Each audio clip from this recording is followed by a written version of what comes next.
has done a brilliant book about this size, also very well done. Charles Krauthammer is never going to say he was wrong. William Crystal is never going to say he was wrong. These people cannot be convinced. They must be defeated. I don't know why people still listen to them. I don't know why as soon as they start talking, people don't head up and start running in the opposite direction. They have a nearly perfect record of failure.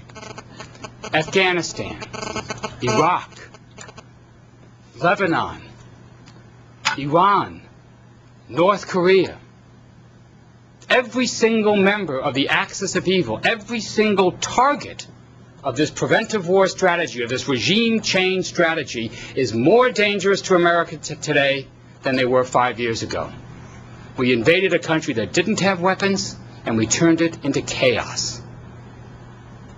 We diverted our attention from the real threat of Al-Qaeda and from the more imminent threats of Iran and North Korea. Iran has made more progress in its nuclear program in the last 5 years than it made in the previous 10. The same for North Korea. A country that George W. Bush, as a candidate, asked, "Why should I worry about North Korea?" as detailed in the new book, State of Denial.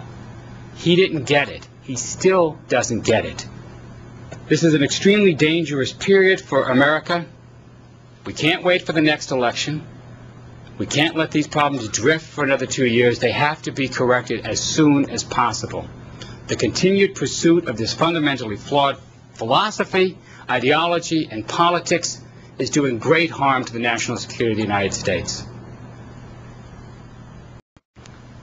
This book helps us understand part of those problems. There are other books out there that go deeper into it. What I like about this book is its positive vision for the future and this restoration of American realism and merging it, or I think the authors might think re-emerging it, with the ethical values inherent in this realist school. However, I do believe that this book takes a somewhat rosy view of the strategy of containment, what they call the brilliant strategy that Truman and Eisenhower created. I wish they had gone more into this, and maybe they believe this and they just didn't have time in this short book. But there were serious flaws in this containment strategy. Let me just detail two. In the early 50s, when this strategy was really coming onto its own and being consolidated as the dominant strategy of the United States in 1953 overthrew the democratically elected president of Iran, Mohammad Mossadegh.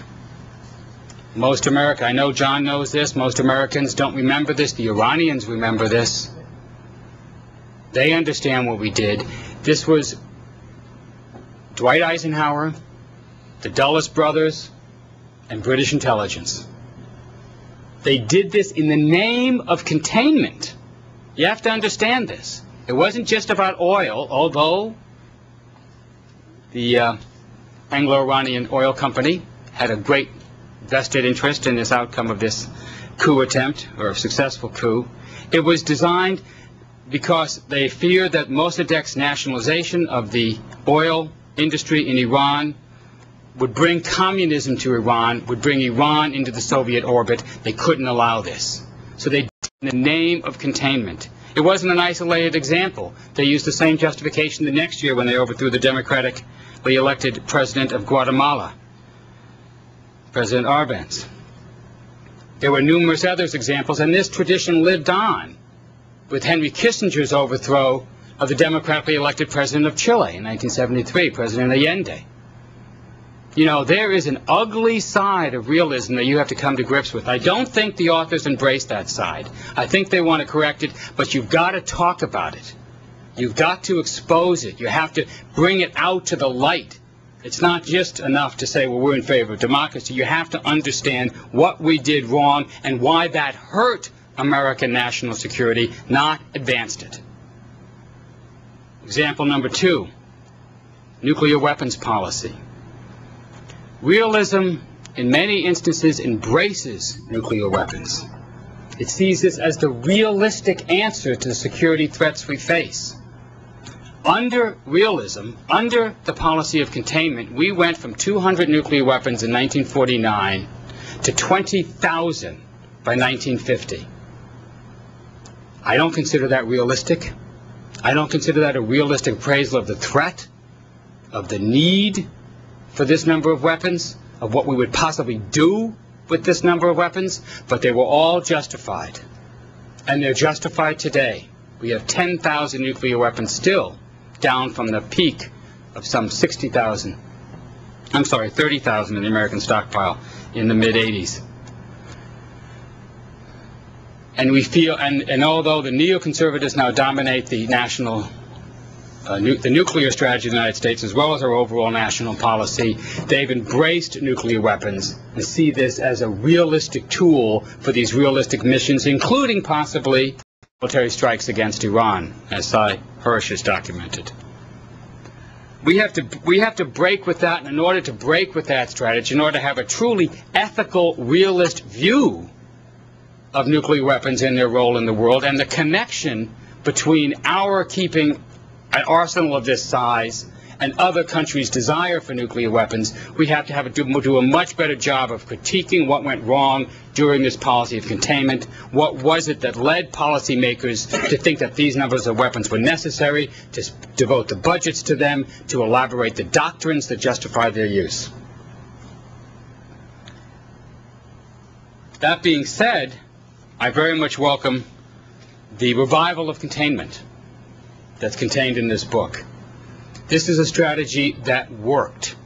It worked brilliantly. I've been debating this on talk radio shows for the last 24 hours on Iraq, and North Korea. And I found myself making the same arguments that are presented in this book, which I read on page 113 and helped inform my remarks, to remind people that as repugnant as it is to deal with a decadent dictator like Kim Jong-il, we've done it in the past. Nixon negotiated with Mao Zedong, a man who's responsible for the mass murder of far more people than Kim Jong-il. Ronald Reagan shook hands with Brezhnev, who presided over the Soviet gulags to his last day, and who was responsible, again, for murder on a mass scale. Of course you have to deal with these people. Of course you have to negotiate with them. And the policy of containing the threat and engaging the leadership worked. Contain, engage. It cracked them open. It helped open it up. It bought time for the contradictions within those own societies, dialectical, the contradiction within those own societies to mature, and in the case of Communist China, to open it up and allow free trade to begin, capitalist business practices to penetrate and take over. And either you believe in capitalism or you don't. Either you believe that the capitalist system is going to force changes in the political system, force these regimes to open up,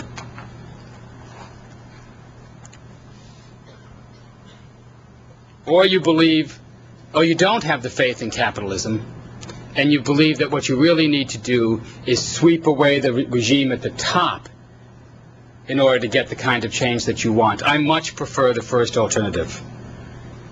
I much prefer containing that threat, engaging these countries, particularly when we're now not dealing with empires such as the Soviet Union or the largest country in the world, like China. We're talking about minor, relatively minor in the global system, relatively minor countries.